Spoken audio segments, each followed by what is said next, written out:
Scott, thank you. And good evening. Week 8 in the NFL just did not want to end, but what a fantastic finish and one of the more entertaining games we have seen in some time. Welcome, everyone, to the GMC Postgame Report.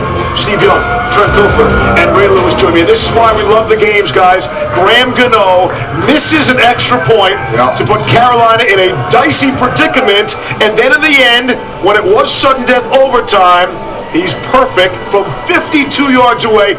Ray, how do you see this? Carolina gives up 20 unanswered to be down in overtime. Come back to it. Yeah, but you think about the mentality in the Carolina Panthers. It's no secret anymore, right? Bend but don't break mentality, right? You get in the fourth quarter, you come back and you go through all of this, and then they say, guess what? You got to come make a play down here. You don't make a play.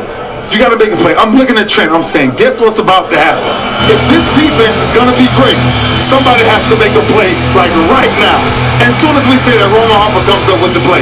I'm just saying the culture around here is no matter how we win, no matter how ugly it looks, the bottom line is be like this type of football, and it's just physical football and making people play to their style. I love seeing the resilience, the grit, the competitive temperament of great players, of teams. And this game, let's not forget, this was a stinky sandwich for 3 quarters. I mean, there was a stinking pickle. Yeah, pickle, yes. The conditions were brutal. We saw fumbled snaps. We saw horrible throws. We saw just a mess.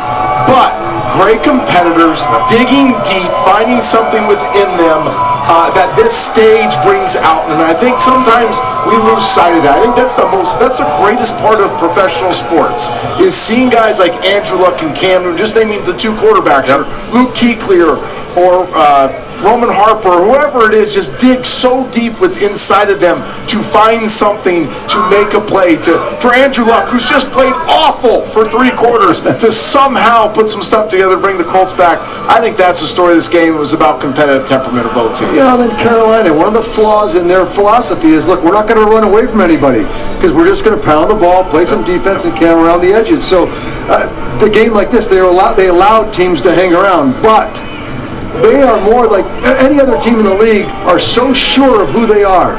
And I think that allows them to continually be in games and make big plays in the fourth quarter. It wasn't the first play of the fourth quarter when Cam Newton gets hot and all of a sudden here's the fourth quarter, here we go. And so I just feel like Carolina's in a spot now, because this many wins in a row, that they now can just get better and better at this way that they play. And Cam Newton will make some big throws.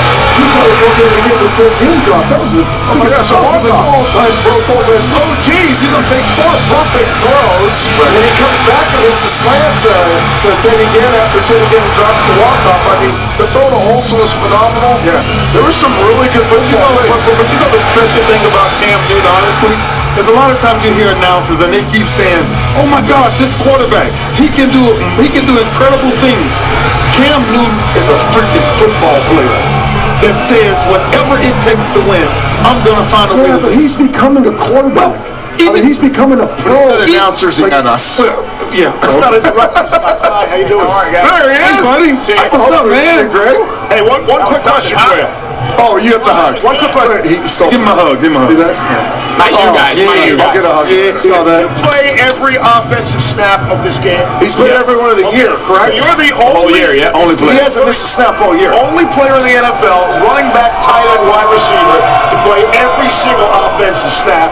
And here is Greg Olsen. Because he's from the U, baby. That's right, you got it. We produce him, baby. You guys aren't taking credit for that win on Saturday, are you? Stop that. We'll talk about that later. Let's talk about the win tonight. How tough were the conditions early? That ball was First half was tough. First half, I think you could see both sides was struggling. Something as simple as the snap, throw and catching was ugly there in the beginning. But second half, the weather kind of calmed down, and I think both teams found their rhythm a little bit. Give me the bend but don't break mentality. Yeah, I just think it says a lot about the culture we got here. I think it says a lot about the guys, what we've been through over the last couple of years. Remember, our first couple of years here, we didn't find a lot of success. We had to test ourselves, fight through it, get through it. And now we've started to come out this back end and find some success. And I think those early struggles have really paid some dividends in situations like this. Because the narrative about we were talking about the Carolina Panthers more than any other team in the league probably know who they are. Ferocious defense, run the football more than anybody, and then Cam makes the plays on the edge. Does that sound okay? Is that exactly what you guys wanted us to have the perception? I think it is. I mean, I think everything starts with our defense. I think that's pretty clear what our defense is able to do, suffocating a pretty good team up until the last couple drives when offensively we couldn't get out of our own way to run some clock out. And then we're going to run the ball. We got a great running back. We got a great stable of running backs. Cam is as good as there is running the ball, regardless of the position. And then we're going to hit big plays. You know, you got Ted getting down the field. We had a couple big ones there before the half. Philly Brown's coming up big. Koch can move the chains. So we're going to hit some big plays on him, but we want to run the ball. How excited is it when you see Cam Newton, really your second running back behind Stewart? Right. How excited is when you see him deal with linebackers, defensive ends, and things like that in the film room? You know, people ask all the time, you know, how does Cam do it? You worried about him taking hits? He's 260 pounds. The guy's built different. He's a different cat. Yeah. And I think he gets into the flow when he gets hit, gets tackled. He has a little bit of a linebacker, running back personality. He gets better the more he goes. Absolutely. How bad was that holding call on you in the first quarter? I couldn't get out of my own way there for a while today. That was a good block. You got your hands inside. I thought I had a good block. I thought on 3rd and short, you got to get in there and got to get every inch you can. And I got your back.